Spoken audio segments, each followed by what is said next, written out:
Jaw-dropping moments on my 600-pound life. I can't at my size, and if I try, it could end very badly, with me either hurt, stuck, or even both. I'm worried, very worried, to be doing this. Oh! Nope, I'm not riding the elevator. I'll sleep on a bed. Please put me downstairs. I need something. For the sake of making it to Dr. Now's office tomorrow, oh God, I think I might need to go to the hospital. Britney Fulfer made her way onto the show, and her words painted a vivid picture of the emotional and physical burden of her weight. She described feeling extremely self-conscious and the constant pain that affected every part of her body.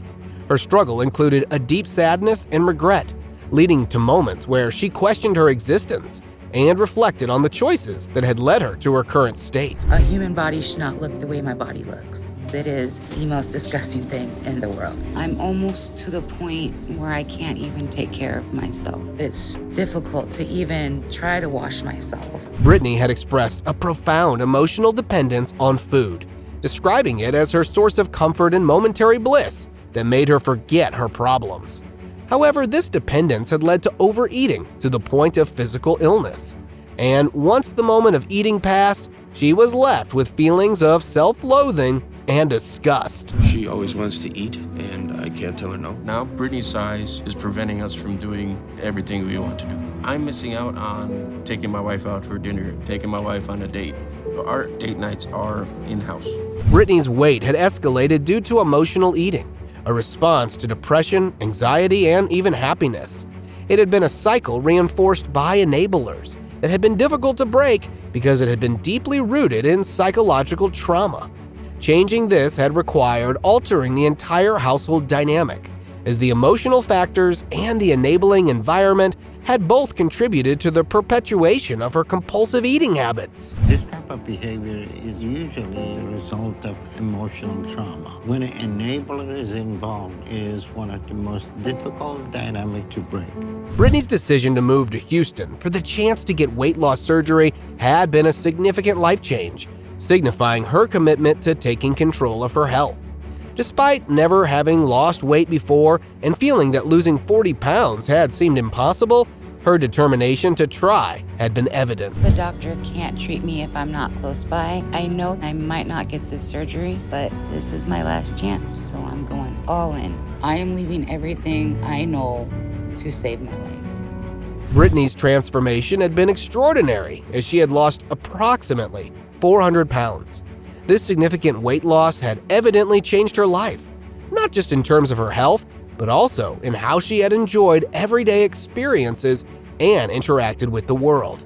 Her newfound ability to engage in activities like visiting the sky deck, something she had always wanted to do, had highlighted her incredible progress. 2 years ago, I could hardly go anywhere or do anything. And now, I feel like just a normal, everyday person. And I've always wanted to go to the sky deck. I've never been able to do anything like that. Britney Fulfer's journey on the show had been a powerful testament to her determination and the support she had received. Her incredible transformation and weight loss showcased her resilience and the life-changing potential of weight loss surgery. Her story served as an inspiration to many who watched her journey unfold on the show. I have lost approximately 400 pounds, and that number is just incredible to me. I feel amazing now, and I'm finally starting to see myself as a normal person. Mila Clark's journey to appearing on the show 600 Pound Life began with a long history of obesity and its associated challenges weighing 700 pounds. The 47-year-old felt like a burden to her children due to her uncontrollable eating. She traced her obesity back to her childhood, realizing early on that her weight was an issue without understanding its link to her eating habits. Her narrative highlighted the deep-rooted challenges in her battle with obesity. My father was never around when I was young, and my mom never really knew how to tell us she loved us. She never hugged me or kissed me, but what she would do is feed us. Giving us food was the only way my mother knew to show her love for us. Mila recalled falling in love with Aurora, momentarily forgetting her struggles with weight. Marriage and the desire for a large family followed, but her increasing weight led to adoption. They adopted 4 children, providing love to those in need.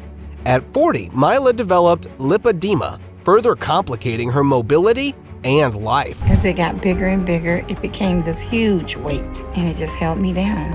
I couldn't get up anymore, so I have no idea how big I am. All I know is I'm too big to get up anymore. Mila's health had declined severely with end-stage renal failure and congestive heart failure, requiring her children to take care of her. Previously, her partner had taken on this role, but the responsibility had shifted to the kids. They ran errands and managed household tasks, such as preparing the grocery list, which included items like peach sodas and ice cream bars. I feel bad, but at the same time, someone has to do it. I do mostly all the grocery shopping now, since my dad can't walk in stores. I don't usually see my friends grocery shop unless they're with their parents. Mila acknowledged her cravings for fast food contributed to her immobility and reliance on her children. The cycle of temporary happiness from eating junk food to the crashing reality of needing her kids for help highlighted the struggle with her eating habits. The situation was taxing as it demanded immediate assistance from her children for basic needs, causing Mila distress. I know it's horrible for them, and if I'm gonna do anything for them, I have to do it from this bed. Hurry, Anna, hurry. Thank you. All right, table. But everything has to be brought to me. Mila's husband expressed deep concern and guilt over his role in enabling her eating habits. Food dominated Mila's thoughts, bookending her day with its consideration. Despite being aware of the negative consequences, she continued the pattern of overeating, which was exemplified by her eagerness to order pizza as soon as possible. And I know every time I take a bite of food, it's getting me that much closer to death. And that's my nightmare right now, that I'm gonna go to sleep and not wake up because my body just gave out. Mila was acutely aware of the grave risk her eating habits posed to her life, fearing that her death would leave her children alone and vulnerable. Despite these emotional burdens, Mila had made significant progress, losing 172 pounds, which had offered her a glimmer of hope and a renewed excitement for her future. She wants me to take care of the kids. None of us wants to lose our parents, and it really hurts to know that they don't get the update they will pass, and we don't want to lose them. Nikki faced a severe health crisis at 650 pounds, with the possibility of internal bleeding and a need for additional surgery, instilling in her a deep fear for her life. The physical pain she endured daily was exacerbated by the limitations caused by her size, especially her stomach, which hindered even simple movements. I feel like I'm trapped because it's just difficult to move my body. But the hardest thing for me to live with is my stomach. It gets in the way of everything. It's miserable. Nikki was carrying dangerous weight around her abdomen, risking heart failure. Facing possible surgery, she was petrified but motivated, tasked by her doctor to lose another 50 pounds. Despite feeling hopeless, Nikki clung to her previous success for inspiration, determined to overcome the odds and improve her health. I want to live. I did it once. I know I can do it again. And I'm running out of time if I don't do this. Everything looking good. I think we're going to go ahead and approve your surgery at this point. Excellent. Nikki had made significant progress, losing 200 pounds and reaching a milestone of 443 pounds within a year. This achievement had bolstered her self-belief, and she was beginning to enjoy life again. Food was no longer her coping mechanism. Instead, she was managing her emotions differently and prioritizing her health. Food is not my emotional crutch anymore. It's still a struggle, but I'm dealing with things. And now my health is the priority in my life. It's the most important thing. And so everything kind of revolves around that. Nikki was expressing gratitude for the changes in her life post-weight loss surgery.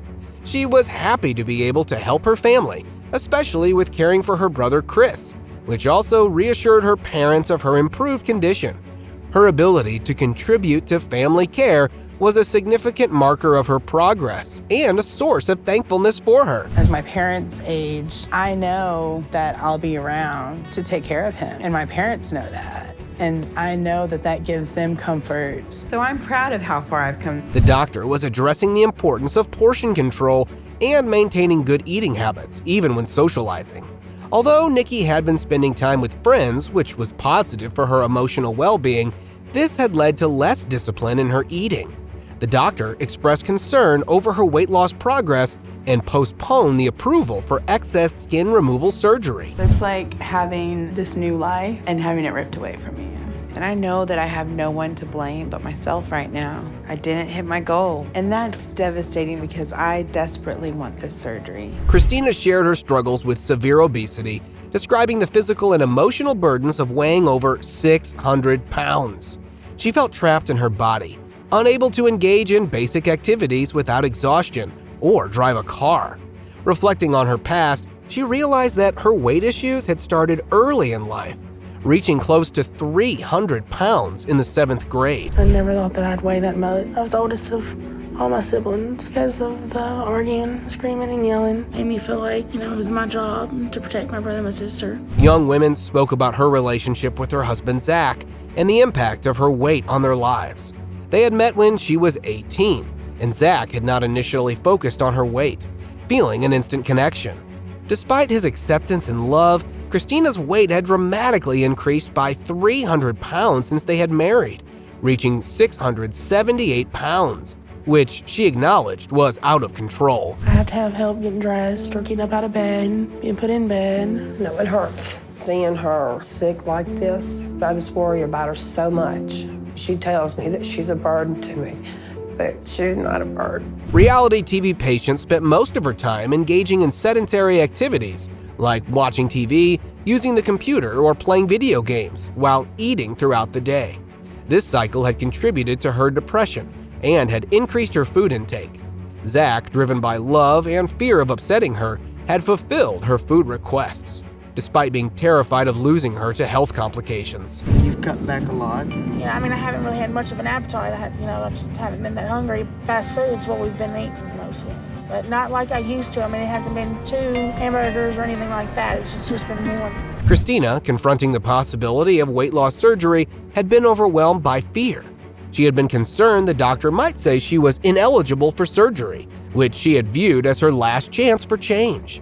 The discussion with the doctor revealed the current dynamic where Zach was her primary caregiver, attending to her food and daily needs since she did not work. My fear is if she doesn't lose weight, that she might go to sleep and never wake up. I just want my sister back. I fear that I'll just keep getting bigger until I do die and my heart stops. I feel like I'm at a turning point. The doctor had expressed concern that Zach might inadvertently sabotage Christina's weight loss efforts due to their current relationship dynamics, emphasizing the need for change. Christina had faced a challenge to lose 30 pounds to prove she could adhere to the lifestyle changes necessary for a successful surgery. In order to move forward, you need to lose at least 30 pounds on her own. Otherwise, surgery would not be a good option. In most cases, we can sort of wake up everybody, but sometimes they'll do anything to sabotage weight loss. Ultimately, Christina faced a significant challenge. She had been tasked with losing 30 pounds in the next month to prove her commitment to the lifestyle changes necessary for a successful weight loss surgery. The pressure was on, and her progress was closely monitored by the medical team and the audience. I'd like to get 16 of your nibblers, 1 large coleslaw, and a large order of french fries. I know it's very unhealthy for her, and it makes me feel like when I go and do this, that I'm the one that's, shortening her lifespan. Lucas Higdon's situation had indeed been very challenging. Weighing over 600 pounds and experiencing the physical and emotional pain that came with obesity had been heartbreaking. It was clear that his home environment had significantly contributed to his stress and anxiety, which in turn fueled his compulsion to eat as a form of coping. At the size that I'm at now, I can still get around, but it's difficult. I feel pain in all parts of my body. My parents built an outdoor shower for me, but I can't get the water to go all over my body because I'm too big. Lucas had been dealing with complex emotional and behavioral patterns where stress and depression had triggered overeating. He had been aware of his coping mechanisms, which included snacking, overeating, and turning to video games or TV as forms of escape.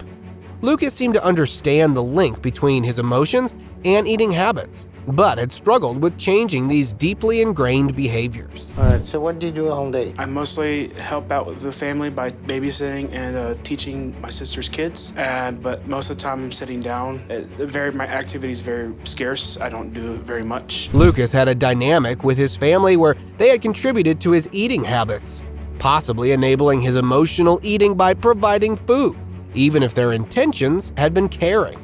His sister had brought him lunch, particularly when he had been helping with her kids, conflating care with food provision. You are helping him to bring him some food? It's because I'm not going to feed my kids and not have food for my brother. And if he's happy, he keeps doing what you want, right? No, I'm just trying to make sure he has what he needs. Lucas had discussed his determination to follow a diet and instructions to lose weight, emphasizing the importance of avoiding surgery. He had been committed to making his own meals and resisting unhealthy temptations brought by his family. Even though they had occasionally indulged, his sister had provided unwavering support, pushing him to adhere to Dr. Knowles' program. What I want to do is give you some stuff that I want to start reading those, and also going to give you some exercise. So I'm going to bring you some instruction if you do that, and then we're going to be able to help you out. Lucas had shared his journey of pushing himself physically to regain strength, reminiscing about his high school days when he had been admired for his physical prowess. Despite the challenge, he had been determined to improve. We had witnessed a training session where he had worked on his arms and persevered through the difficulty, all while feeling the satisfaction of progress. It takes me back to my high school days, when people looked up to me for how strong I was. Okay. I'm gonna try to get your arms out in front of you, so we'll see. There you go, kind of a little bit far forward. 2, go down. 2 weeks post-surgery, Lucas had shared his progress. He had lost 175 pounds. Initially, he had stayed with his parents for support, but his recovery had progressed quickly, and he had become more independent. An unexpected change had been that his hunger had diminished, altering his relationship with food. Despite feeling like a different person, he had acknowledged it had been a positive transformation. It's been about 2 weeks since my surgery. When I came home from the hospital, I started staying at my mom and dad's place so they can keep an eye on me and make sure I have everything I need. Ever since the surgery, my hunger has pretty much gone away.